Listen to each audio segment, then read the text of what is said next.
Hi, you've reached a holiday edition of The Signal Watch.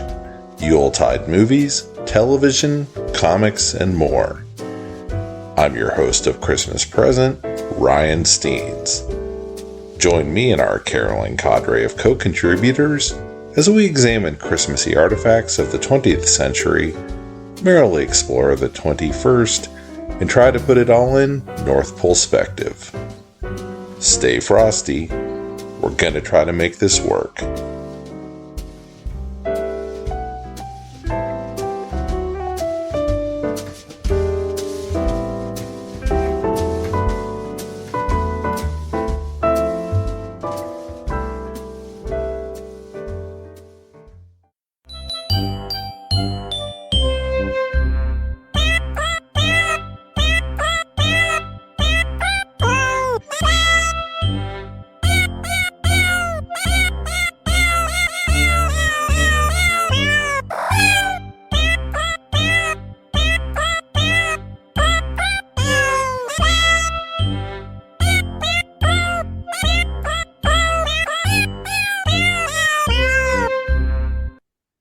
Ho, ho, ho, ho. Meowy Christmas, Laura. Meowy Christmas, Ryan. I'm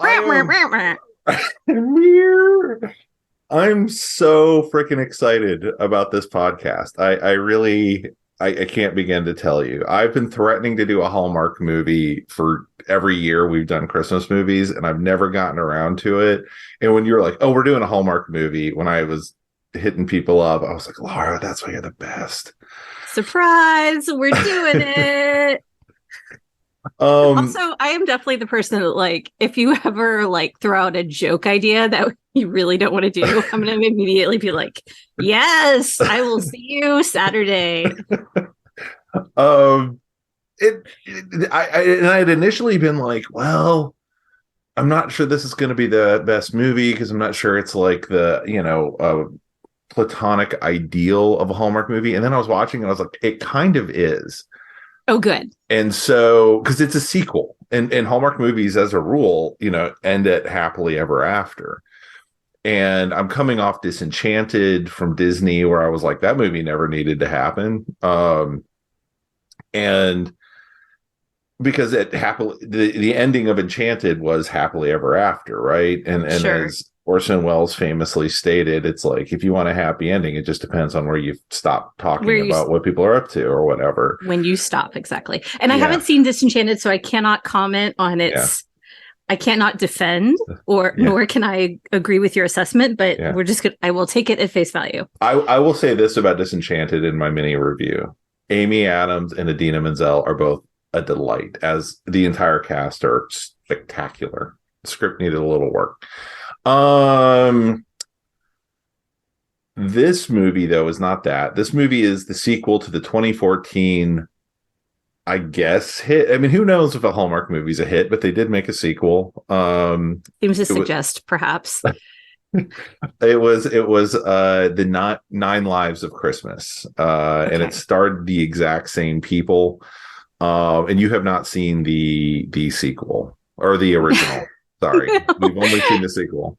I know this is kind of a hilarious podcast because my background is this is the first year, to my knowledge, that I've seen a Hallmark Christmas film. And I know that they're a thing. And it is not, I don't come at this from a looking down on judgmental place. It's just been a part of my life that I missed. And I have watched the Hallmark-esque Christmas films or holiday films on Netflix. I've enjoyed Brooke Shields with Carrie Elwes. And I've enjoyed, like, Michael Urie had a gay Christmas romance rom-com, very cute. I think sort of along the same lines, but different. Maybe we can talk about that. You're probably more able to speak to that than I am. But this is, I think, my first foray into the Hallmark movies. And we picked a movie that I had not seen the original of. So perhaps you should begin by briefly explaining what the plot is of the original film. Sure. The original movie, The Nine Lives of Christmas, is about small town firefighter Zachary Stone, played by Superman Returns star Brandon Routh. If you thought this character was a little Clark Kenty, that's no mistake. And he meets veterinarian student Marilee, played by Kimberly Sustad. I don't know. And they find romance over him adopting a cat he thinks he does not want, named Ambrose. And that's basically the plot, from what I remember. That's all you. I only just now in this moment realized her name is Marilee. Yeah, that's definitely one of the things we'll talk about as it progresses. Because I'm ready to talk about like the rich history of Hallmark movies. Yes. How it led to this, where they've gone since. Because this is 2021. And it's big year of change. Okay. So my experience with Hallmark movies is in like 2006, I'm living, maybe 2005. I'm living in Phoenix, Arizona. Y'all probably don't even know that. I'm not going to explain how or why. I moved back to Austin in 2006, and Jamie had been ill, and I'm just at the end of my rope of living in Phoenix, and on comes this movie starring WKRP's Howard Hessman. This is our second Howard Hessman reference in as many holiday podcasts as Laura and I have done recently. Perfect. It's the perfect number of Hessman references. And it's called Crazy for Christmas, and it's about Howard Hessman is this eccentric millionaire, and he's spending Christmas Day. He's got this limo driver, and he's handing out cash to people randomly on the street, and she's just fed up with him because she's very poor. And it turns out at the end that he is her father, and she did not know this. And I was like, that was weird. It looked like it was shot kind of like months after Christmas, and it's not very, you can tell there's not like any Christmas stuff going on anywhere but directly in front of the camera. And then I started realizing, the next year when I moved back here, that Hallmark movies were like this thing. And I started noticing it at the time because they were doing fairly B-list, C-list stars in these movies at the time. It would be like Steve Guttenberg is the son of Santa, and he's got to find a wife by Christmas or no more Christmas.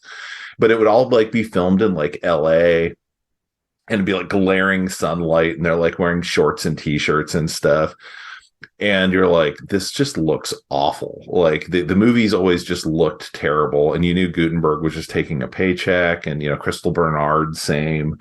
And that went on for a while. And then they started going slightly down. You could see the budgets being shifted.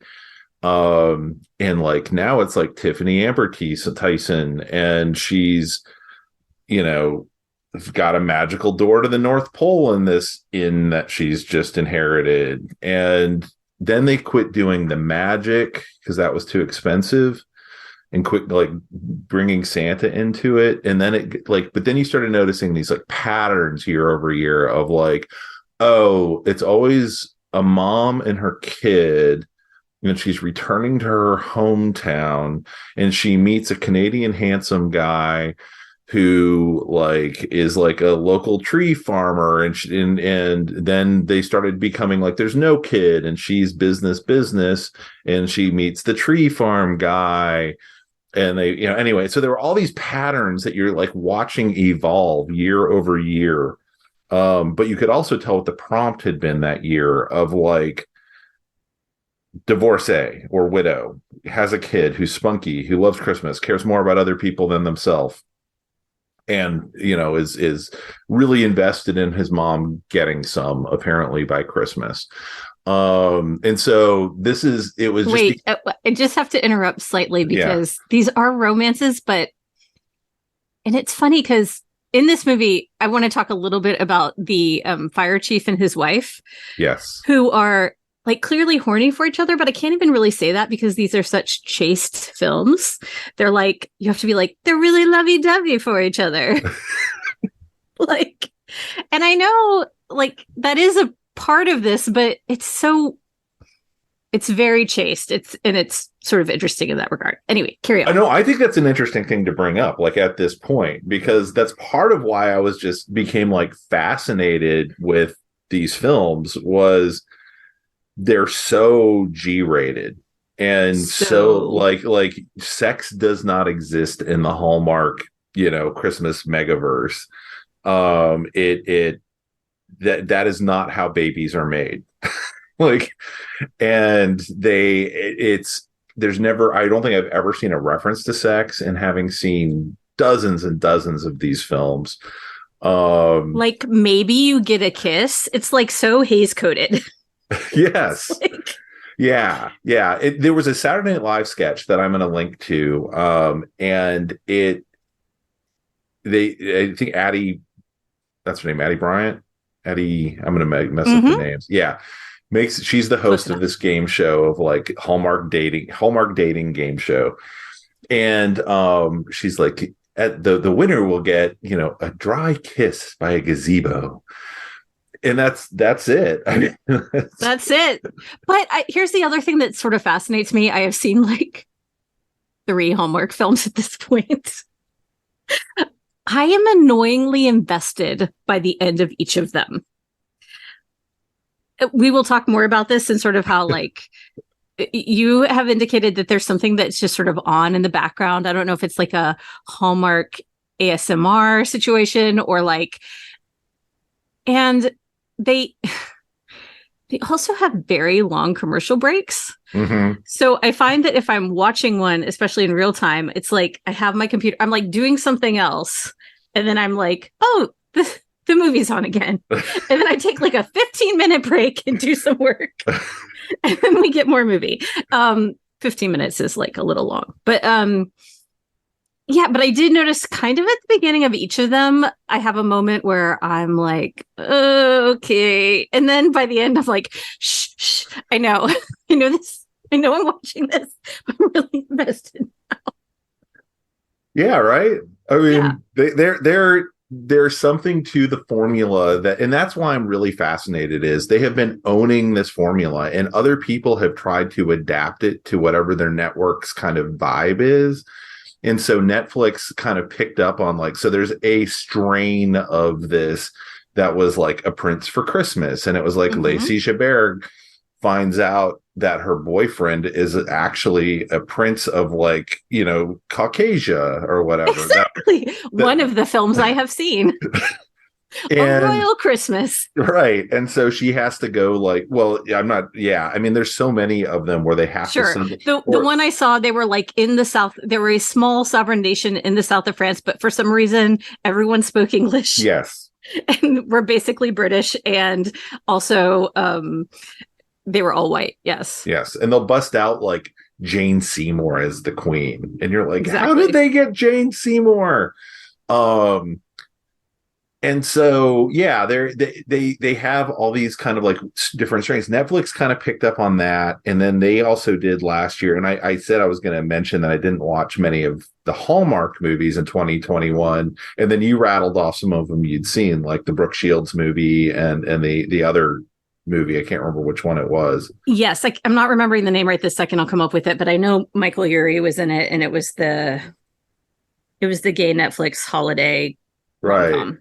So I was watching like the other networks last year and found out today I missed one that our high school classmate had apparently written for Hallmark last year that now apparently next year Laura and I are queued up to do, or we'll do it just randomly and y'all will have to deal off season. Shout out to Jessalyn Berry, who wrote a Hallmark film that I have not yet caught, but we are gonna rectify that situation and watch it. So yeah, it's this like fascinating thing of like almost watching something, an idea mutate. Like Lifetime picked up these movies and they straight up had one, I would say 8 years ago, that starred this crazy cast of like Mira Sorvino, Will Sasso. I don't remember who else was in it. Laura Vandervoort, who's a Superman actor. And it was, there was definitely like, we have sex in this movie. And this is a movie about Santa and Mrs. Claus going to Vegas, like in their off season. Okay. And I was like, this is an incredibly horny movie for basically a Hallmark Christmas movie. Well, we've already done Go, so I don't know if I can handle it. But yeah, and everyone, you know, there was for a while the Up Network was doing them. I don't even know if the Up Network still exists. And everyone's kind of taken their shot at making their own of these, because essentially they're the length and they've gotten them whittled down to the affordability of basically 2 episodes of television. And that seems to have really been the goal. I think my personal opinion is Hallmark flew too close to the sun a while back, decided they were going to run these movies starting in mid-October through the end of January, 3 networks, 24 hours a day. And to do that, they basically quit casting any names that you would know. And it would be like forgettable girl with brown hair with forgettable guy. And they're like, and it was all the same. And the head of programming for Hallmark recently left or was fired, I'm not sure which, and has gone on and is now starting his own network with Candace Cameron Bure, who was the queen of Hallmark movies. And it's all very controversial from what I understand. So Lacey Chabert is left holding the torch. And can I ask you this? I mean, have in this particular film that we watched, the 9 Kittens of Christmas, there... I have so much to say about this, apparently. But, I mean, there was the black fireman and the Asian fireman. Yes. But like you see, and I know that it seems though like they're trying, the other Hallmark movie that I've seen is a holiday spectacular, which I want to be very careful not to call a Christmas spectacular, which I keep wanting to call it, which was a little weird. It was a great movie, but they do colorblind casting, which I love, not perpetuating racism, but also... like for a historical film that just is sort of in a fantasy world where it never existed was sort of interesting, or a choice. And the whole thing was sort of a commercial for the Rockettes. It was a little awkward. I'm sure, like, you know, with time, I love that there are opportunities for actors of color. And like, I think with time, with more writers in the room, maybe we'll get better, or maybe we'll just say like, you know what? It's a fantasy world Rocket movie. Great. But I guess my question is, in recent years, like with the Candace Cameron thing, have they been expanding on Hallmark and doing more like people of color, more gay themes, more like outside the...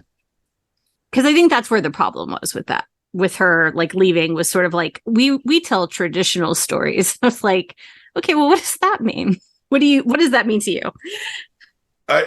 Yes, absolutely. So we used to play a game of spot the person of color when we watched Hallmark movies. And you know, part of it is where they're filming, which is like Canada in like February in like BFE small town. And you know, it's like your extras are going to be whoever lives there, you know, and I can kind of like appreciate what Hallmark has done that, you know, if I'm going to commend them for anything, is they really in the past few years have not just done like, oh, we're going to have the token black character. They have really reached out, and there's now movies about queer characters. It's no longer just the gay coded best friend back in the city, which is what it used to be. It's like, oh, that's the city. So you can have, you know, your kind of gay coded friend, you know, you leave as you go back to Pinedale or whatever.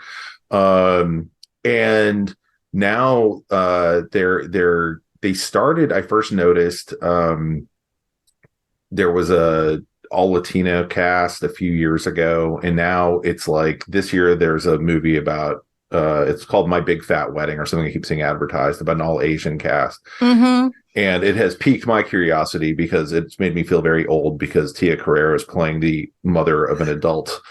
And I feel 1,000 years old watching that because of Tia Carrere and her place in my mental sphere. And so but there was a few Hanukkah movies a couple of years ago. I have not seen that repeat. I don't know if they just didn't take off or what. Right. But they have really. There was a movie this year that I have already watched. Ostensibly the star was Erica Durant, and the other lead character was an actress whose name is completely escaping me because I didn't prep. Who you would know if you saw her, who's a Black woman, and they're like become best friends is the story of the movie. So they're also shifting the narratives. It's not necessarily Erica Durant finds romance, finds Christmas equals husband, which is the punchline of the Hallmark sketch. It's this kind of weird thing. It almost felt like Terms of Endearment or something, where it's like, here's a series of vignettes of these two people becoming friends by Christmas. Oh, interesting. Yeah. And I was like, I mean, there's no tension. It was the weirdest movie because like nothing's happening except for like these two people are hanging out in different places and like getting to know each other. And now they're friends. And you're like, okay. Is it like a COVID Hallmark movie? I wonder what. I mean, yeah, it was shot last year, or within the past year, so definitely but at the same time, it was like they're clearly trying to mess with the scripts now and say we can't have everything be Christmas equals husband or whatever. We're going to try and do. And last year, I watched a movie about the aforementioned Laura Vandervoort and a guy who was from some other Superman media. I think I'm trying to remember now if that's accurate, but she's like the perky 35-year-old blonde white girl, and her best friend is like a 70-year-old Black dude, and they like go to find the former love of his life, and so it's like a road tripping movie with these two, and I was like, what? Hallmark, you're trying new things. I'm not ready for this. It's exciting. Yeah, of course they both find love along the way. So, oh, good. Don't worry. Christmas still equals and husband. They're definitely going to marry that person even though they've kissed once. Dryly. Never cohabitated. Yeah. And the best thing is Laura Vandervoort, because of there's only one hotel room. They do the thing where she sleeps on the couch and she always looks amazing. Like she wakes up in the morning, her hair is perfect. Her makeup is perfect. And you're like, no one looks like that on Christmas morning. Nobody. No. I like it when they have the full brows and like the fake eyelashes and the whole thing. That was what I noticed was she already has huge eyes and she had these huge fake lashes on at like 7 a.m. when she wakes up. I was like, oh, movie. Hallmark, always be Hallmark. But yeah, they're definitely like pushing forward and doing new things. They clearly heard the criticism. It may have been slow to respond, but at the end of the day, I would say their stories really are conservative. What does the holiday, why, it's really weird because it's not like everyone says Merry Christmas, blah, blah, blah. They never go to church. Right. They do sometimes. I'm lying. Sometimes they'll go to church, but it's like 1 in 20, 25 movies. Right. Or they get married in a church that they just happened upon. It's a very small church that's built into the script. Yeah. Because it's where the prince always dreamed of getting married, the small chapel on property. Or, I've seen some more like, oh, the kid has to go to choir practice or something like that. Right. They'll throw that in. There's a lot of Christmas trees. But they never. It's definitely Christian, but not. It's secular. It's like, it's Christian secular coded, right? 100%, right? In a way that's it's. I mean, everything feels kind of like a live, laugh, love sign in your kitchen, right? And it's. And so, when you're like, oh, well, when people say like happy holidays or whatever, which is something that is in every commercial break 5 times from Hallmark, like no one's like shaking their fists at Hallmark going happy holidays from Hallmark. But that's very much the attitude that they've taken over the past several years of Who's they? The network. Okay. Is that they're saying happy holidays or that they're saying or that it's all going to be Sorry. Say more.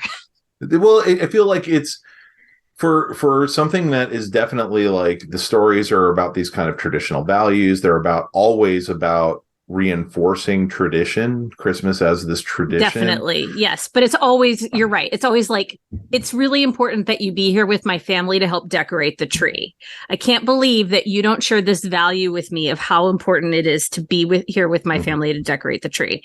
But that's the side of the holiday that we see. Like right. Yeah. It's not kids like doing the Christmas pageant. It's not, someone talking about the meaning, Jesus is the reason for this. And which is interesting because Hallmark is also a Christian books, whatever stationery store, whatever you want to define Hallmark as. I mean, they carry, a lot of, Christian stuff. Sure. So yeah, it's, I have my whole punch list of things this covers, but we should talk about the plot of The 9 Kittens of Christmas as well. Fantastic. 9 Kittens of Christmas. Okay. So the plot of 9 Kittens of Christmas is merrily. I don't know how I just glossed over that. They're always named Holly or like Mary. There's always something. Sure, of course. I just was like, this is our hero jingle, whatever. Absolutely. So I think I was more caught up in the cats' names. Sure. And I don't even. If you hadn't said, I would. I'm still like, and then Clark Kent. Like I didn't even bother to learn his name. Superman, who's a fireman. So Marilee has moved to Miami and she is a vet and she's very busy and very ambitious and very career driven. And she is going back to Oregon to stay with her family for Christmas. It will be fine because her ex-boyfriend, the firefighter, and these are not rescue me firemen. These are like wholesome. I don't know what to say. I mean, no fires. No fires. I mean, that's the other thing too. Is like I know people who are firemen. Is like it's a very demanding job, and you're like having to spend like 48 hours on the clock, and like you don't see your family. But this guy, that's not what happens in this movie. They actually give a plot reason for that, though. Oh, okay. Well, what's the plot reason? He was supposed to have asked off, and he's supposed to be going on a ski trip that he does not go on, so he does have the days off. So it's fine that she's going because she's not going to see him because he's going to be on a ski trip. And then he doesn't go on the ski trip because somebody drops off 9 kittens at the station. And meanwhile, the character, who I think his name's Sam, but I am probably going to refer to as not Paul Newman, because he is the actor who is not Paul Newman. Well, do you know who that is? Yes, and I also know that he played the same role in Picnic that Paul Newman played. No, I didn't know that. Okay, on a TV version. But go ahead, tell the people. I'm not remembering. It's Gregory Harrison, and I knew him as Gonzo on Trapper John MD. Yes, he was a bit of a heartthrob when I was in about first, second grade. So he hasn't aged poorly. He's definitely like he's the captain of the firehouse, and like again, like he is not the main romantic lead, but like it's very clear, like he's not an unattractive man. It's like talk more about that. Well, I mean, no, I'm kidding. I guess what I'm just saying is one thing I noticed in this one is that again, you wanted more Sam, is what you're saying. No, what I'm saying is, well, I mean, I guess. I mean, Sam was fine, but it just was interesting to me how clear it was that, like, I found it interesting that the older couple, one of the plot points is he is going to retire from being captain, and he is going to offer this to Clark Kent, who has a different name, Zachary or something like that. It doesn't matter. He'll be Clark Kent for the purposes. He'll be Clark Kent. And when he's like, I'm thinking about retiring, his wife is like, yeah, you'll be home all the time. And after COVID, I was just like, I'm like, wow, they are really in love. But also like, they are just, I mean, it was like interesting how much they were like, oh, they always had them kissing and stuff. And like that's a lot for a Hallmark movie. So it was sort of noticeable. Yeah. So Sam plays in this. Every Hallmark movie has a wizened adult to like gray-haired person to dispense wisdom through softly providing advice and reminding people of the way things could be good. And usually it's the grandmother or grandfather of our lead, and there's always a dead parent. This movie's fascinating because it splits all the stuff that's usually dumped on a single character onto Clark Kent and Marilee. Yes. And so he has the wizened adult. She has the dead mother. Yes. But also I found that interesting, the dead mother, because it's like, it's sad, but it's not that sad. It's sort of how it's presented in the movie. Like, it's like a plot point, and it's like, part of the plot point around this movie is driven by the fact that they found this present. And I haven't seen the previous movie, so I have no idea how long Mom has been dead. I think they say 20 years because she wasn't in the first one either. Okay. So she's been gone for a really long time. They magically find this present when they're cleaning out a house or a vacation home or something that they missed. It is an advent calendar, like, that has charms. It takes them the entire movie to figure out that it was their mother's charm bracelet, which doesn't make much sense to me. No. It's like, oh, it's the charm bracelet that she always wore, and that is so meaningful to us, and that we love so much, and she would always take it off when she washed the dishes. And it's like, how many charms have you opened before you figured out it was your mother's beloved charm bracelet? But then in the beginning too, they're like, oh, she would sew this charm onto the kitty cat's collar or something. And I was just like, this is okay, I'm along for the ride. Anyway, I just thought it was interesting. Like, they keep referring back to like the mother, but it's not very traumatic. No, it's not. It's and it's boilerplate Hallmark movie like 101. You always have the dead parent, and then you have some tradition so they can stop the movie. Because they're constantly stopping the movie to have these moments. Right. And because this has nothing to do, Zachary never hears about the charm bracelet. Clark Kent never hears about the charm bracelet. No, he just magically knows to put a wreath on the cat. Yes. At the end, because the wreath is the most important charm, actually. Yes. So in other movies, it's like, I remember one movie, it was like a pickle ornament, which I know was actually a thing. And there's always, you stop and talk to somebody else. Usually it's the guy and girl meaningfully about, in the back before my dad died or my mom died, back when Christmas was good, I'm doing air quotes. We would do this thing and everyone would look for the pickle ornament or whatever. And this is just and they build to it in this. What's fascinating is this is actually based on a novel. So I'd be very curious to know if the novel was written by, I wrote this down. Where did I put it? It doesn't matter. Whoever wrote it wrote 36 of these, not of novels about Marilee and Zach, but she's written 36 books. I'm not sure how many have been translated into Hallmark movies, but I'm wondering if it was actually in the book, like she's following the Hallmark formula already or not. Right.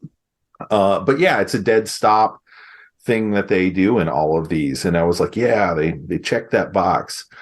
Like, way to go. But that's the thing is, like, I can't imagine what the screenwriting process is for these things, and something to ask Jesselyn. Right. Because I feel like they get a punch list of, here are the 20 things that are in a Hallmark movie. You must have 11. That makes sense. I mean, sure. So plot wise, I guess I'll try to do a clean plot. So, okay. Marilee returns. To you by South Coast Media. Thank you. South Coast Media plot synopsis. So Marilee returns home to her hometown. She stays with her sister and her sister's husband and their plucky child. Zach is delivered 9 kittens for Christmas, and she just happens to be a vet. And so then everything is derailed, and their very busy Christmas time becomes all about trying to get these 9 cats named after the 9 reindeer to be adopted. And then as that happens, they rekindle their romance, and despite their best efforts, sort of fall in love again. And really, they just need therapy or better communication skills. But it turns out that after the last movie, they got together in the last movie, and then things fell apart because she wanted more and he wanted things. He was scared, and he just wanted things to sort of stay the same. And they didn't get married, and she moved to Miami, and so now they're having feelings, but it's so awkward because, you know, they both feel rejected, and then finally they get over that. And also she breaks up with her boyfriend that she's sort of in her mind broken up with when he refuses to come, or he says he has to stay behind and help at the clinic because something has happened, and doesn't want to join her family, or says, you know, I may not be able to join your family. And that was one of the most where I was like, people need therapy. Where she's like, I can't believe you don't share this value. And I'm like, you have to ask him and tell him what's important to you. Like, you can't just assume that people know what you want. I'll admit, I was actually doing like dishes or something during that moment, and I missed, but I think it's specifically like there was an IT problem, right? I think there's some sort of IT problem, and he does the accounting and needs to stay to like. Which, by the way, I was like, as an IT person, I was like, lady, let him stay. Like, this is a cataclysmic problem that you guys are going to be, you're just punting. Right. like you have to take like, customers again on the 26th. Like, there's going to be times in your future relationship with Zach where he has to be at the fire station and you're just going to have to accept it. Or you need to talk it out about what's important to you, and like that you need to maintain this tradition, even though maybe you don't do it on the exact same day or whatever. Anyway, I'm like, communication is key. Yeah. There's also a point in this film where where each person's cats dial, like, and one dials the other person's phone and the other one makes them pick up. Amazing. The cats make them talk on the phone. The cat throws a phone with no thumbs, and you just see the phone land. But the implication being the cat has somehow, with its little bean hands, picked up the phone and thrown it like 2 feet across the bed. Well, I was watching this with my brother-in-law, Doug, who some of you will know from day drinking the movies. And Doug lost his mind when the phone had been thrown by a cat. It's really amazing. But doesn't that cat also like press the like pick up button, or did I make that up? No. Well, I think Ambrose did the pick up button. Okay. Yes. Yeah, okay, you're right. Yeah. On the other side. So the interesting thing to me about so you've hit a lot of things that are like, you're hitting like Hallmark plot points, just like going through of there's usually a kid who is the one who is invested in mom getting laid. And that's not how it's pitched, but sure, you know, that's how I watch the Hallmark movies. And this splits. There is a kid, but she's invested in the cats. So the cats take the role of the child in this movie. Oh, yes. And they're the ones who are like, no, you've got to get together because that'll make Christmas perfect. Perfect. And the kid is I think the kid is one of my more favorite actors in the movie, actually. I mean, good job, kid. But one of the major tension points maybe is that the mom, Marilee's sister, doesn't know what to get her daughter for Christmas Eve, and they have this big Christmas Eve like get a gift tradition that's very important. And like from 5 minutes in, I'm like, get her a cat. You get her a cat. But it takes the whole movie to figure that out. So and then also, if you know children that age and you hand them the wish book, that problem is solved. Yes, totally. I mean, yeah, but it's a problem in the movie. And then Zach, he has trouble with growth, so he always likes to sort of stay where he is if everything's good. So he's offered the role of fire chief, and he's like, oh, I don't know if I could take it, but he grows and both accepts love and becomes fire chief. Yeah. And also they remodel Zach having Marilee hurl herself at him repeatedly through the movie. Real tough decision for Zach. Yeah. But the I think if I remember, because I watched these in reverse order, I guess last year, and the Zach can't change thing was made up whole cloth for the sequel. Oh, Give interesting. it a reason to occur. Like that was not a problem he had in the first movie Okay. at all. Like he seems pretty flexible. Like part of the story in the first movie is she gets kicked out of her apartment because she's not supposed to have a cat. Oh. And he's like, well, I'm redoing this huge house. You can live upstairs. And so then there's sexual tension or whatever Hallmark has because they're living in the same house. Is that the house that he's living in at the end?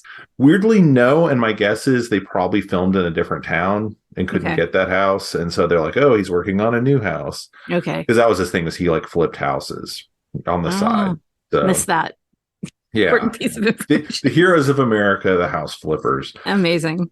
Yeah. They also have a different tradition. There's many traditions the Marilee's family has. There's also a Christmas cake, which the movie dead stops for no reason for a full 45 seconds. So you can watch the sisters make a cake and then eat it. And then it's never mentioned again. But we're told, well, you have to have baking in a Hallmark movie. Got it. Because it's a key component. There was also like a weird moment. I was not very invested in the sister, and probably not anybody's fault. Just me. I was invested in. I mean, she seems lovely, but her job is sort of there to be like fully made up at all times, supportive of her sister, and to have some slight to like be a messenger in a couple of places, and to have some slight angst about what to get her daughter for Christmas Eve. And that's it. And so at one point they're at this gala. That's the other thing, I'm like, it's Christmas. I mean, all these like Christmas parties and stuff. I'm like, are you guys not super busy during the holidays? Who has time for all this?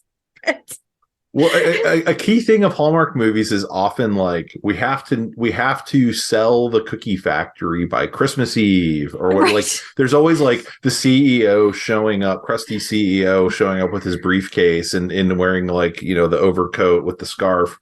We're going to have a gala on like the 23rd of Christmas, and it is like a charity thing, and like obviously nobody's traveling to see other family that lives elsewhere, or no one has like family in town. None of that is happening. Nobody's busy or trying to like finish their Christmas shopping or going to Hawaii, none of that. So so they're at this party, and like her husband brings her like something to eat and is like, can you recreate this? And she gets one bite and like complains that she can't recreate it based on one bite. And I was like, has she been like a baker or a chef this whole time? And I thought she was a realtor in the first movie. No. So I almost forgot about the Christmas cake because I think I like looked down or something. Well, because it's just not, like, and now they're eating cake. Yeah, it has nothing to do with anything. It is literally just so you have a moment of them doing something at home that is Christmassy. And it was like mom's recipe or something. But it's so blasé that they're all like, whenever anything comes up that's like mom's, it's like, oh, mom's best cranberry recipe. Aw, and like move on. Yeah. There's like, it's such a light touch that it is. I don't know. My parents are no longer here, so it's like I don't want to like make a huge thing, but it's just like knowing, like, not that you have to like stop and like cry every time something like that happens, but it's like I think I've seen more angst in like a Disney film about dead parents than in a Hallmark film. They're just a fact in Hallmark movies, but they're not something, because you can't ever stop to feel bad, because you need to save any feeling bad for about 5 minutes at the end of the movie. You need it right when you like reveal that you like the other person and get very vulnerable, and the other person doesn't like immediately reciprocate, and that's like that's what you're allowed to feel bad about. Right. So I want to talk very briefly, because we talked about the sister, who is Jacqueline, played by a Stephanie Bennett. All right. She has a husband named Kyle, who is the most fascinating character in the movie, because Kyle's entire job, if Jacqueline's job is to be supportive and deliver messages and to just be a sounding board so that Marilee is not talking directly at the camera. Mm-hmm. Kyle's job is to be just off camera, but to run onto camera smiling like somebody's just told him he's won $1 million every time he runs onto screen. And he always comes when summoned by his wife. He is always fully freaking ready. Like he's always apparently in their world. Like he knows he's not supposed to be in the room because that'll upset Jacqueline. But like when she calls him right off.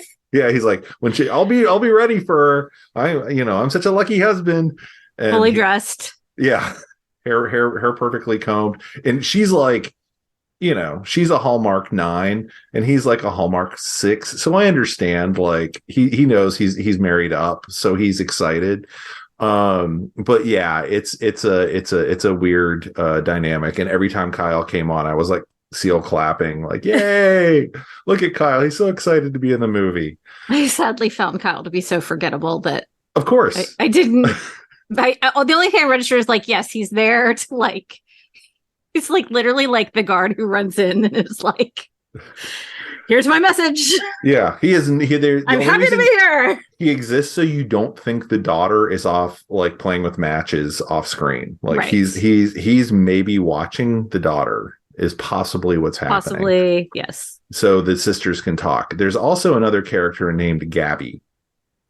One of the things we haven't talked about is Brandon Routh, who plays Clark Kent, is like 6'4". And Kimberly Sustad, who plays his romantic interest, is like 5'11". Yeah, I wondered about this. Go ahead. And so this is the rare TV thing where they have to cast all these tall people. So Brandon Routh, and there's a scene where they go and talk to a woman about handing her some cats. That woman's like average sized. I just thought she was very short. And they have to frame it. And yeah, she looks like she's one of the Lollipop Guild or something. Lollipop Guild. Like they're just like very tall people. And so then Gabby's walking around. I can't keep my eyes off her because I'm like, how freaking tall is Victoria Dunsmore? Because she's looking eye to eye with Brandon Routh in most of the scenes. So I honestly, and I mean, I didn't think about it very hard, but I was like, is he short?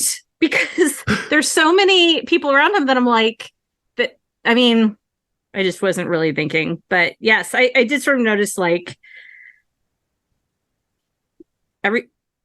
it seems like they had to cast for height somewhere in there. Yeah. He is a tall dude. My guess is Kimberly Sustad is a like Hallmark staple. Like she's on like this regular series of movies about a group of sisters or something that there's many iterations of. And they have their like, their favorite people. And because she's so tall, she probably has a short list of tall actors who she's like, I don't want, Tom Cruise standing on 5 Apple boxes to work with me. Like I need to find someone who, and then, they had enough money for this or whatever. Brandon Routh's career post Superman Returns has not exactly been setting the world on fire. So, I mean, he's a working dude. I think he's perfectly talented, but no one's mistaking him for like a major movie star at this point. Sure.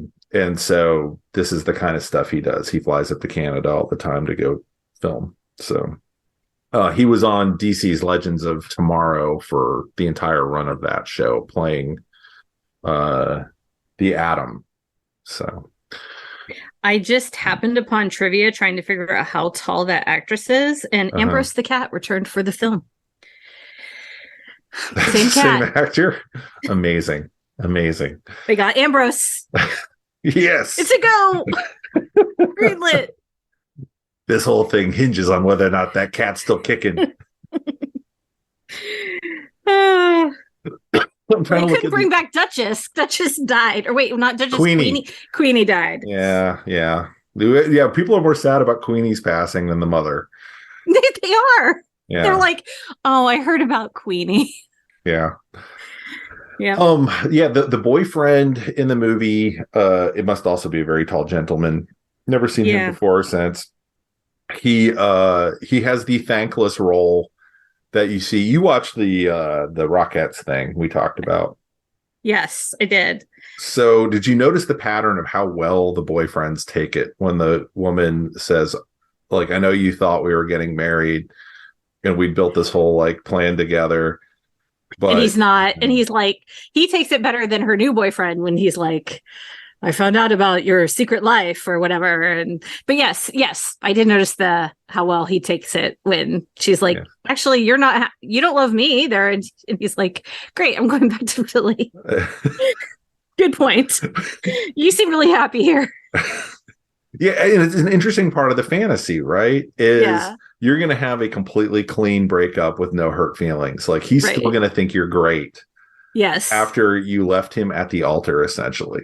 Mm-hmm. Like, no hurt feelings. And I know that happens. Like, people are like, yeah, we got to the end and figured out that was a bad idea. So, we're still friends, or whatever. But like, there's no interesting tears. That's a pattern, that it's so like, well, whatever makes you happy. Yeah, well, sometimes it's business boyfriend shows up, who's like, I'm here to help close the deal. We're going to shut the shit down out of that cookie factory here at 8:00 on Christmas Eve.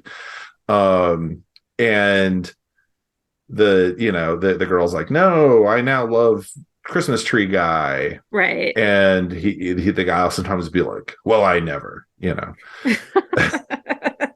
then the camera lingers on him looking, angry / surprised, and then you never see him again. That happens sometimes, but I would say 9 out of 10 times the guy's like, well, I tried. You were great. You'll continue to be great forever. And off they go. Apparently the boyfriend is 6 foot. Miles. I'm still laughing. Miles, I was trying to run the numbers of trying to get a Christmas Eve or Christmas or December 23rd flight to Oregon from Miami. Mm-hmm. And I figure that little getting dumped, that he'd already been dumped, but to go get it confirmed, send that dude back around plus hotel room, rental car, that's a $2,000. Well, I guess whatever he's doing, he's pretty good at it, because he's also like buying her out of her Miami practice when she decides to stay. Yeah. So it's like, Miles is going to buy me. So not only does he like say, hey, I flew all this way, but that's cool. Like, I get it that, we're just different and enjoy. And he's like, and I'll help you out by buying you out. You're part of the practice. I mean, the other way to go with this is, of course, like the 50 Shades of Grey, where that guy is now like stalking them both, right? Does that happen in Hallmark films? No, not in Hallmark films. That's the dark, twisted fantasy, Oh, got it. That's the 50 Shades of Grey version of all that. The woman who plays 5'10", I think, is the answer for Victoria Dunsmore. Yeah. Oh, okay. Gabby. Yeah. I mean, she looks like she can take it to the hoop. So there, now you know. Now I know. But yeah, it's a movie of freakishly tall people for a Hallmark movie. So, I mean, you're a casting agent. How tall are most of your actors? If you had to. Well, it's interesting because it's sometimes. I mean, there's not like a how tall are most of. It's like some are really tall and some are short and some are in between. So, I mean, certainly you have to consider that when you're casting people against each other, but there's not like a hard and fast rule like, oh, you'll never make it if you're too tall or too short or. Yeah.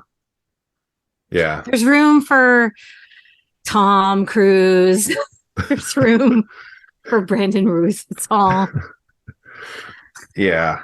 As someone who's 6'5", it's what kept me out of being both a naval pilot and an actor. As I like to think, otherwise I'd have that Oscar now. I think there's still a chance. Yeah. Get your headshot together. Oh boy. There's room for all types, Ryan. Yeah. It helps if you can act. That is helpful. Yeah, I have found in the past. And also, like there's a lot of rejection and, gotta. Oh, that's my daily life, Laura. I can take that. I got the thick skin. Everyone's already said no. I'm trying to look at the other things on my punch list here. We talked about The City is Bad, right?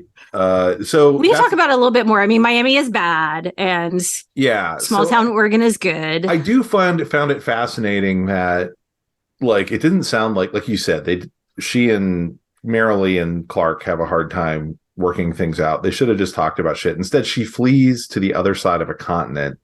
Right. She does it to like make him step up. Like, bad idea. No, yeah. That's like saying, oh, if we get pregnant, it'll save the marriage. Right. It's that sort of thinking. That's a weird ultimatum. What you usually find is now you're just living on the other side of the country. Yeah, you're asking someone to completely change everything. Like if you don't, yeah, it's not healthy thinking. Usually in these movies, the idea is girls, doing okay at her job. But of course, there's always some, blustery boss or whatever, some sociopath of a boss above them. Sometimes it's their boyfriend. And so you have to return to the small town to understand what real values are. You cannot find those if there's an 8-lane highway. Yeah, people who live in cities, and it's a fascinating cultural thing. When I talk about like, how there's kind of like these conservative values baked in, of look to the past, look to, big cities scary, we got to bring in the National Guard because the cities are out of control. We're so scared. It's interesting that, and I know that the other two that I watched were not really cookie cutter Hallmark films, but a royal holiday or a royal Christmas. She's from South Philly, and she talks about, and South Philly is like, I don't know where they shot it, but I'm thinking Vancouver, Yeah. but but she's very proud of South Philly, and she reps it. And by the end, spoiler, like the royals come around, and then in a holiday spectacular, she flees to the city to go be a Rockette, and like, of course, there is a theme of like the city is awful. But she brings everyone around to her point of view. So it's interesting that those both have sort of different, but even in the royal one, it's all about like tradition. You have to follow tradition. There's a long tradition and it's important. Yeah, that's usually how they play the royal thing, is like now the tradition is like written down somewhere. It's not just like a thing we feel. It's the Magna Carta. Yeah. And so it becomes kind of a different, and then there's always the line about, well, who can change the tradition but the king or the queen or whomever. Roger Moore in one case. Roger Moore. Oh yeah, he's in one of these when he's like not looking great. But yeah, he's charming. He's fine. He's just, you could tell they got him for 2 days, and that was all the Roger Moore they could afford. I'm trying to look. Picking the Christmas tree was an interesting mix of two things, because that had actually been the what's the traditional thing that we used to do growing up thing in the first movie. And here it's a callback. And that's why they had them both doing the thing. He or she teaches them that's how you look at a tree. And it's so bad. Yeah. Can I just say, because I was like, I watched that moment happen. Like, that was a lot. And also you would have seen / heard. I mean, I know they're doing the jokey thing because they're both looking right at the same time. So like the idea is like they wouldn't see each other, but like you can hear them talking. Like, Christmas trees provide sound barrier. No, I'm sorry. They're soundproof. Yeah. It's like egg crating. Sound doesn't travel through them. Yeah. I can't hear you. I'm on the other side of the tree. But yeah, but she does flee. She does go back home, but it's weird because she clearly never liked the city. That's the one difference I think with this movie from other movies, is they're always like, I just want to go home. I want to go back to my apartment. And then at the end, they're like, no, I'm going to pick up and I'm going to quit working at my, $100K a year job and go be a baker, where there's stability and making gingerbread men 1 month a year. So it doesn't seem stable. Yeah, I'm trying to look at what else is here. We talked about the third act tension and how that works. The third act tension works? Just restate that for me. Yeah, well, it's just that it's always like a minor misunderstanding. Like That's the weird thing about these movies is like it's clear everything's going to work out because eventually these two people have to talk. They just need to do it. You're on now on a ticking clock where it has to happen by like Christmas Eve morning. You very rarely do you see Christmas Day in these movies. I also want to point that out. Like they usually end with like all of the Christmas stuff happens on Christmas Eve. Like no one wants to acknowledge like the movie that best does Christmas Day to this day is your first movie. It was Christmas Story. Right. Of like, you basically get up, you do all the presents, you eat too much, and then you go eat again. Right. That's Christmas Day for most people. Sure. And then you watch some football. It's not the day where like there's no anticipation anymore. Right. And you're not staying up late to do things. When I was 18, I stayed up late on Christmas Day and tried to figure out what to do. Walmart's open, as it turns out, on Christmas Day. It is the weirdest place to be in a mostly empty Walmart at like 9:00 on Christmas Day. My husband's family has a tradition of going to see a movie Christmas Day night. Yeah, that's a big one. One year I went out, a couple of years when I was in spring, I went one year to Molly Maguire's with my brother and listened to all of Bat Out of Hell on the jukebox. That was awesome. And another year I went to a different bar. I can't wait for your Hallmark film where it's like, if you don't come to this bar, listen to all of Bat Out of Hell with me, then we don't share the same values. This is why we need to get Jesse on the phone right here. Yeah. Well, fodder for another podcast. We have a pitch for you, Jesselyn. There's a 6'5" man. He just wants to find love with somebody who will listen to Bat Out of Hell. He just wants to listen to the Jim Steinman discography. Yes. So yeah, I've had, I don't know if this has been a lot. Like there's so many like moving pieces to the Hallmark movies. I feel like they're ridiculously simple, but also incredibly like they're math, right? Yeah. They're these equations. I apologize too that I'm trying to explain the plot and I'm like it's the most plot driven movie. Really, it's not. It's like there's 9 cats. Eventually. Oh, right. We never talked about the cats. We should probably do that. Also, I was convinced the whole time that the daughter was going to end up with Rudolph, and then like she got 2 other cats, and I was like, what? And then it turns out there's a secret engagement Rudolph reveal. Most people don't include a kitten in their engagement moment. Usually it's just about you and the other person. Not how Clark Kent rolls. He involves small mammals. The cats, one of the things I like in this is they don't have a cookie baking competition, which is usually a thing that happens, some sort of competition. Instead, in this, they're trying to unload these cats. And so there are various ways they go about doing this through the course of the movie, including apparently some bakeries like, yeah, that seems like a health code, not a problem. Please bring in a bunch of cats. And then I'm going to adopt one. It's going to be, now we're a cat cafe. Yeah. Which is a thing that I guess exists. Or now this cafe has a cat. Yeah. It's like you've just gotten rid of like a quarter of your clients who can't deal with cats. I also appreciated there was a moment of tension where they go to get rid of some more cats at the church. They do go to a church because there's choir practice. Mm-hmm. And this woman comes out and she's like, surprise. And by the way, this is the woman I think you're talking about who's like appears to be really short, who is just normal size. And she's like, oh, I'm a cat foster. I got this handled. Give me all the cats. And they're like, oh, okay. I guess we're not doing this thing where there's a lot of tension anymore.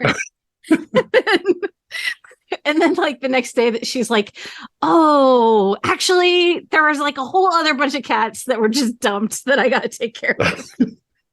So you're back on. Tap back in, gang.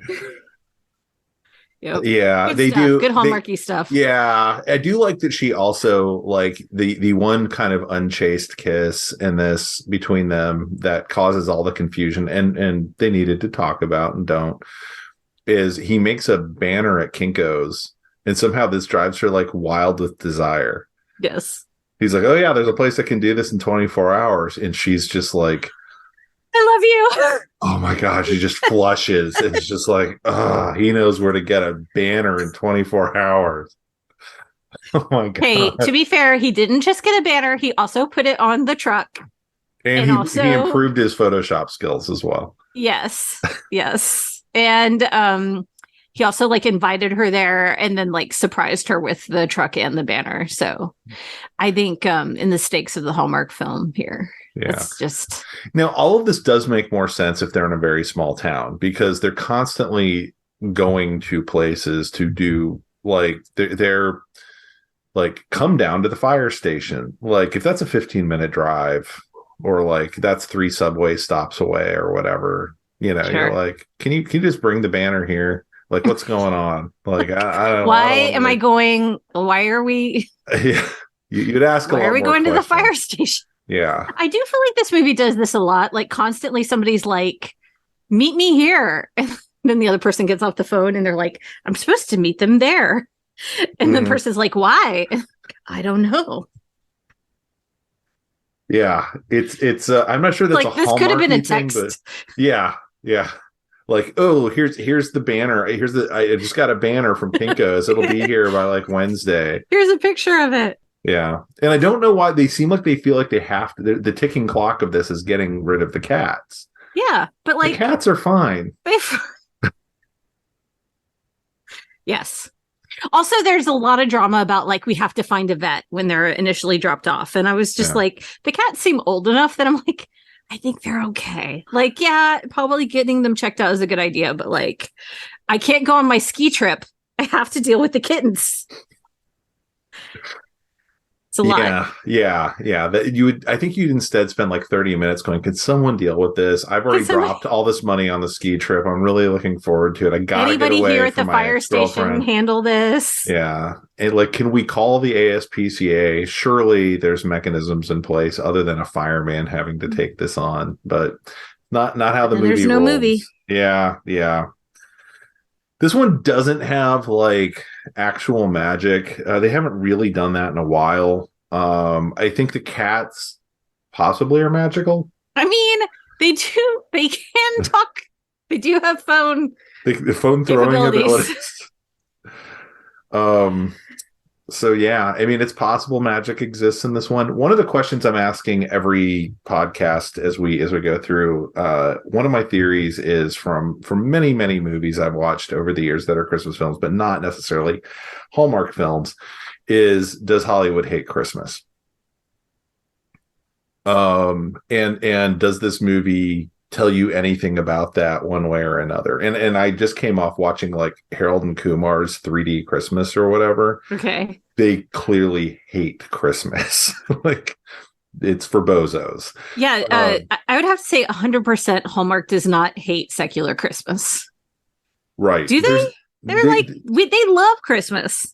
But they get very sensitive if you don't love Christmas the exact same way that they do. Right. Yeah, it's in of course, like we talked about, like the whole like religious thing isn't really a part of it. Right. And you know, I'm all for secular Christmas. I'm all for, you know, some of the people I know who love Christmas the most are Jewish. Sure. I don't know why that is, but some of my Jewish friends, you know, it's like, man, the decorations and the presents, and I'm like, yeah, that's definitely Christmas too.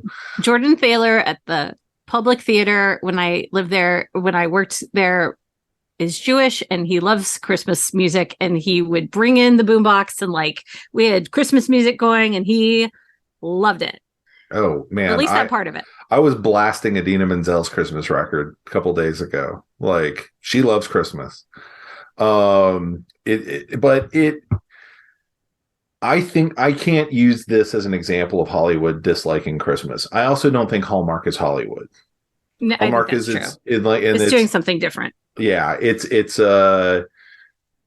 they use the Hollywood tools and mechanisms, but they pretty much are their own like weird little Bollywood sort of thing. Of they have their stable of actors and they have their stable of directors, and it's porous for sure.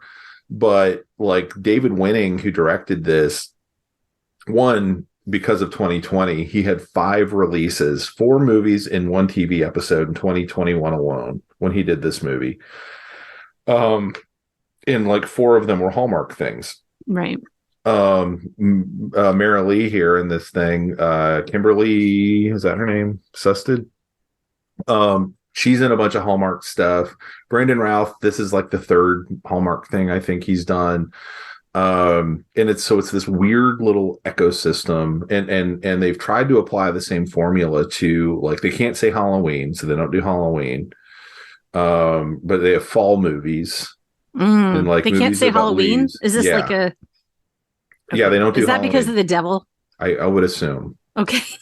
But that could change now. I mean, it seems like everything's up for grabs these days in the world of Hallmark. They definitely have Easter films.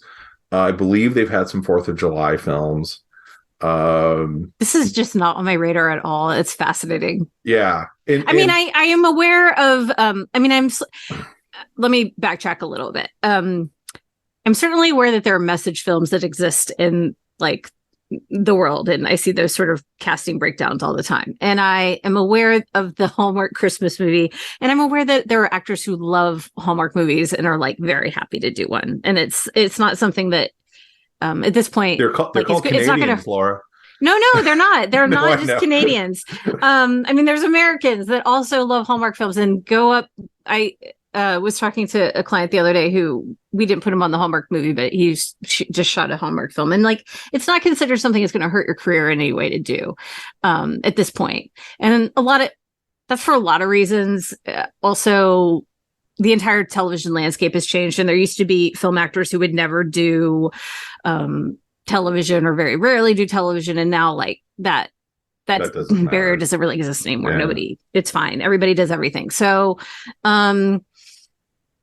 but I wasn't really tuned into the fall films or the 4th of July films. What would be a 4th of July film? The thing is, I said that and I was like, is that true? And the thing is, I don't even know, but like, okay. I don't really look or at the Hallmark. Easter films. I don't know that I'm super tuned into that either. I mean, it's the same formula. It's like Love at the Easter Parade, or like Love in an Easter Bonnet, or, you know, like Hopping Down the Bunny Trail, or what. Interesting. Like, and I don't really tune in for those. It's interesting that like secular Christianity turns all of their holidays into romance activities. It's because a lot of people will say Christmas is for kids, right? I mean, that's and this is like what do childless adults do? Like, you know, we're in cuffing season or whatever the kids call it now. And have you not heard this? No. The idea is like everyone's in the rush to find somebody, so they have someone to be with for the winter, to basically shack up with for a few months, and then in the spring you release each other. Okay. Which I had no contact. The last time I was on a first date was in the first Clinton administration. I don't know. I know. I'm so out of. I'm not cool or hip with the lingo. So yeah, it is fascinating that this is. But I do think that's always been true. I mean, you're right. Okay, so we've always had Christmas songs, like not always, but like we have a long tradition in America of having Christmas songs like "What are you doing New Year's Eve?" or you know, like this isn't a new thing that we're gonna like have. No, Christmas The Shop Around the Corner is an amazing romantic Christmas movie, right? Right. All right. And if you haven't watched The Shop Around the Corner, audience, I make it a priority this season. It's You've Got Mail. Yeah. Yeah, but better, way better. AKA You've Got Mail, if you haven't seen The Shop Around the Corner. But yeah. Jimmy Stewart. But it I think it is interesting to see kind of this melding of things. They also run these for a month, or not 24 hours a day, but in July. They have Christmas in July, which is how I watched one of them this year, because I wasn't feeling well in July, and I just like laid there and watched a Lacey Chabert movie. And they're perfect if you're like not feeling well. The other great time to watch these is like I know Mike right now has COVID. He'll probably still have COVID when this gets released. Well, he will, because it'll be tomorrow. And so it's like, if you're not feeling well and you need something to drift in and out of, but you're not going to miss shit if you miss 30 minutes of the movie. Yeah. That's how I stumbled upon. That is how I stumbled. I had a bug, a stomach bug, and I was like up in the middle of the night, and I was like, I guess now is the time to figure out what the Hallmark film is all about. It is. And I was literally putting them on at like 11 at night, because that was usually, I think, actually also when they were starting. That's when they like lined up, because it's probably midnight Eastern. Uh-huh. And I would immediately fall asleep on the couch, and then I would wake up at like 1 a.m, get up, take out my contacts, and like whatever, brush my teeth, and then I'd go to bed. But I was like, this is an ideal way to fall asleep. Is like, it's like just being softly lulled to sleep by these dum-dums falling in love. Therapy. I'm just telling you guys, if Hallmark could discover therapy. You're not wrong. Everything here is about, like, you just tell people things. If you're in a relationship, just be talk honest. It out. If you're starting to feel weird about something with your significant other, like, wait for a comfortable moment and say, I'd like to talk to you about something. Yes. I saw you with your ex or with your boyfriend, or what is happening. Please just, and I'll react to that. Right. That's okay. Let's talk it out. Yeah. Yeah. Don't just run away and like hold your cat in a chokehold. Actually, I will say this. I don't know. I don't personally think Hollywood hates Christmas, or the people in Hollywood I know don't hate Christmas, but I understand there's a lot of like grist there to, like, complain about things about Christmas in Hollywood films. So great. But this was formulated after watching Hallmark, like 4 movies last year that were like, chasing the present, across town, and like the parents are like, yeah. I think there's some cultural commentary about consumerism in the holiday that certainly is happening, and that's fine. But and I'm not going to argue that doesn't exist. But I do think Hallmark hates therapy, and in particular in this film, there is a scene. There's probably more than one scene, but there's at least one scene where Clark Kent, Zach, talks to his cat and is like, he talks to his cat for therapy, and he's like, this is why I don't need a therapist, because I have a cat. Yeah, well, yes, and I think that that's a cute thing, but also a thing that at their core, Hallmark kind of thinks, or at least the people involved with the cat movie, like, yeah. They're like, you don't need to pay for a therapist. You just get a cat or a dog, like a normal person. Yeah, you just put it into a chokehold. Conservative values. Then like rant at your cat as you won't let it get away from you. Yes. That's absolutely healthy. Yes. Oh man, yeah. There is another podcast, and I can't remember the name of it. I'll try and link to it. That I've been watching a little bit of. And it's a therapist. It's a guy who is a filmmaker.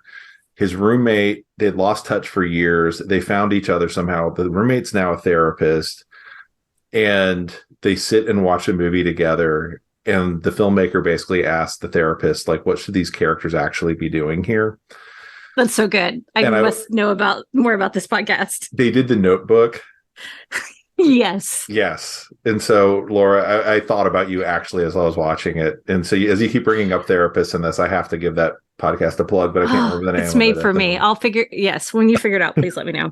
But I don't think I have anything else that I could possibly add to the Hallmark. No, I mean, I think they're kind of weird because the actors aren't bad, and it's not the kind of trash like The Key to Christmas that I watched where you're like, who made this? Who is this for? You know exactly who this is for. You know exactly why they made this.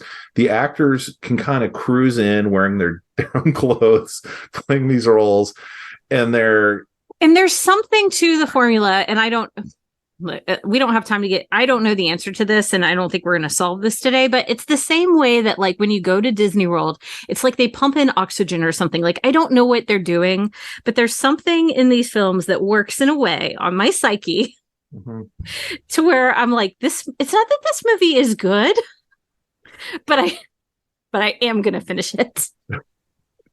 Or like I do when they have that last emotional moment, I'm like, oh, I do care about these characters. But where you're like, why do I care about these characters? I'm not sure. You right? Yes. In the same way that you're like, find yourself in Disney and you're like, yes, I do need like 15 things with mouse ears on them. But then you're like, but I'm pretty sure I actually don't. But right now I really, really want it. Yeah. And I know 90% of it is like, oh, I like Christmas too. Like, yeah, maybe. It's like, oh, they're baking. I'd love to bake. I'm not going to. Baking's good. Yeah. Yeah. I should probably make Christmas cookies this year.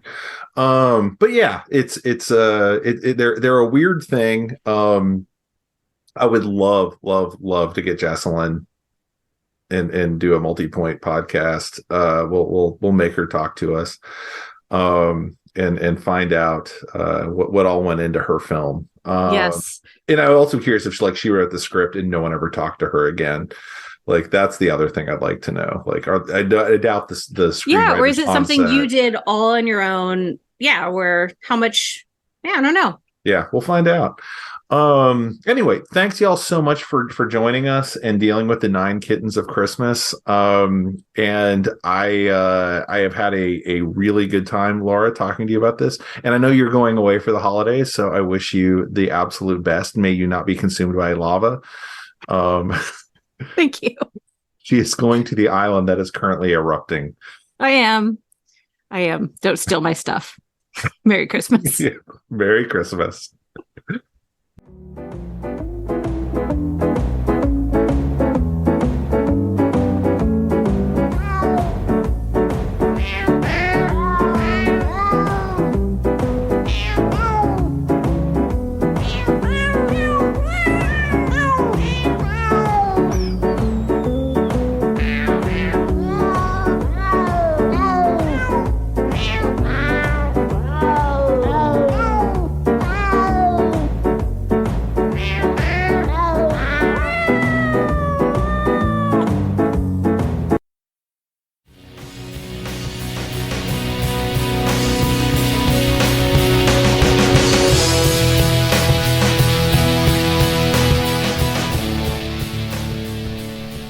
That about wraps it up for this edition of The Signal Watch, a production of the League of Melbotus. Thanks for sticking with us. If you enjoyed the podcast, we invite you to drop on by the Signal Watch blog, where you'll find write-ups of a wide variety of movies and more. We'd love to hear from you, so find us online and let us know what you think. Whether you prefer email, blog comments, or social media, we'll be happy to hear from you. We'll be back soon with more exceedingly high-quality content. So, until next time, God damn it, babies, you've got to be kind.